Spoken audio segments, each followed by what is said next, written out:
નમસ્કાર. ધોરણ 6 સામાજિક વિજ્ઞાન. તેનું પ્રકરણ 15 છે લોકશાહીના મૂલ્યો. આ તેનો ત્રીજો ભાગ છે. આગળના 2 ભાગ અપલોડ થઈ ચૂક્યા છે.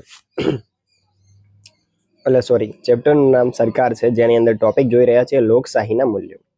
આપણે જોયું કે સ્થાનિક કક્ષાએ, રાજ્ય કક્ષાએ અને રાષ્ટ્રીય કક્ષાએ શાસન થાય છે.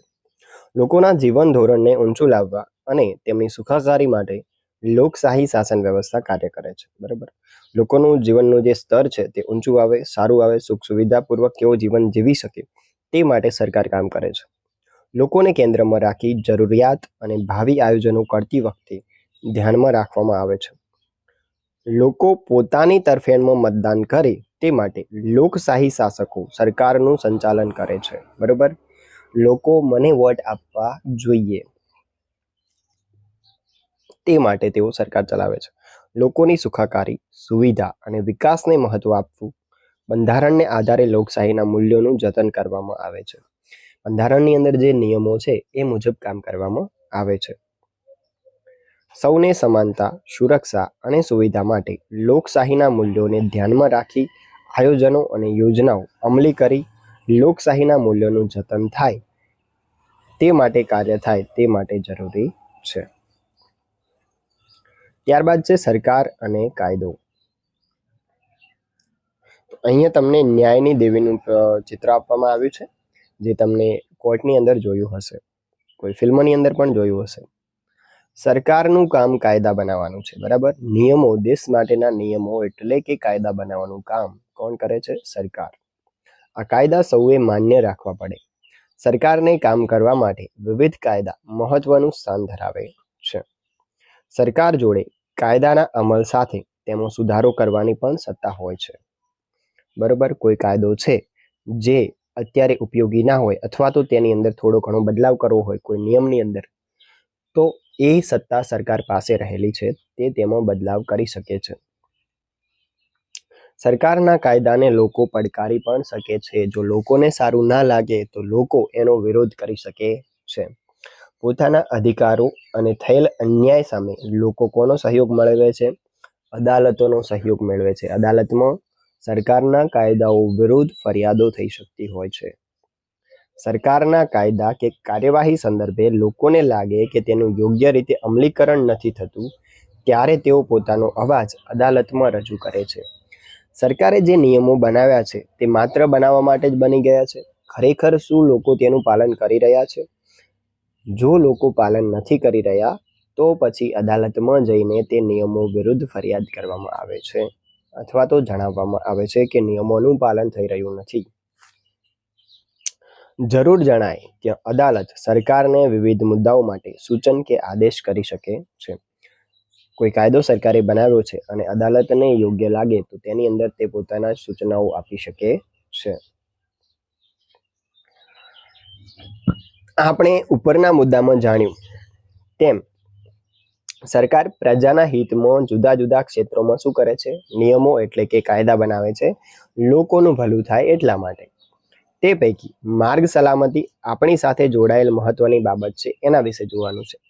હવે જુઓ, રસ્તા અને તેની સલામતી વિશે આપણે જોવા જઈ રહ્યા છીએ. સરકાર વિશે આપણે જોઈ ગયા. એક અલગ જ ટોપિક છે માર્ગ સલામતી. માતા પિતા ઘરે અને શિક્ષકો શાળામાં બાળકોની સલામતી શું કરે છે? સુનિશ્ચિત કરે છે કે બાળકો સલામતીપૂર્વક શાળા સુધી પહોંચે અને ફરી પાછા પોતાના ઘરે પણ સલામતીપૂર્વક જઈ શકે. પરંતુ તેમને રસ્તા પર કોણ સુરક્ષિત રાખે છે? શાળાએથી છૂટીને અથવા તો શાળાએ આવતી વખતે તેઓ રસ્તા ઉપર પોતાની જાતને કઈ રીતના સુરક્ષિત રાખી શકે છે? રસ્તા પર બાળકોના વલણ અને વર્તનને ઘડવામાં રોડ સેફટી અંગેનું શિક્ષણ મહત્વની ભૂમિકા ભજવે છે.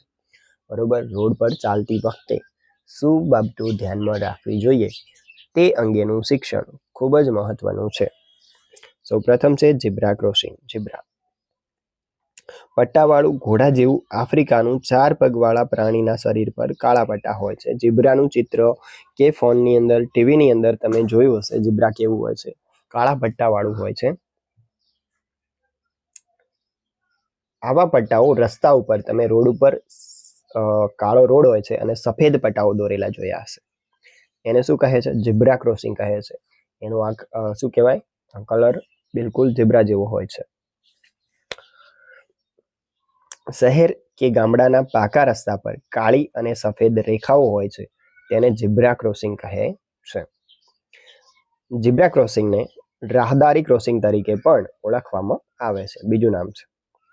આપણે જ્યારે રાહદારી ક્રોસિંગ પર હોઈએ ત્યારે લીલી લાઇટ થાય ત્યારે જ રસ્તો ક્રોસ કરવો જોઈએ. આપણે રસ્તાની ધારો કે રસ્તો છે બરોબર, અને આપણે અહીંયા ઊભા છીએ, ઠીક, અને અહીંયા આવી રીતના પટ્ટાઓ આપેલા છે. આ પટ્ટાઓ કેવા છે? ઝીબ્રા ક્રોસિંગના પટ્ટાઓ છે, ઠીક, બરોબર. અને અહીંયા 3 લાઇટો છે, બરોબર, લાલ, લીલી, પીળી સિગ્નલ લાઇટો તમે જોઈ હશે. તો આ લાઇટો જ્યારે અહીંયા લીલી લાઇટ થશે ત્યારે આપણે અહીંયાથી પસાર થઈ અને અહીંયા જવું જોઈએ, બરાબર.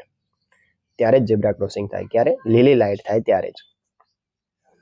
જ્યાં સુધી તમને ખબર ન પડે કે રસ્તો ક્રોસ કરવો સલામત છે અથવા તે મુશ્કેલ છે તો જુઓ કે નજીકમાં કોઈ પોલીસ કર્મચારી છે, બરોબર. રસ્તાની પેલી બાજુ જવું હોય અને તમને ખબર ના પડતી હોય તો બાજુમાં તમે કોઈ પોલીસ કર્મચારી હોય તો એની મદદ લઈ શકો છો.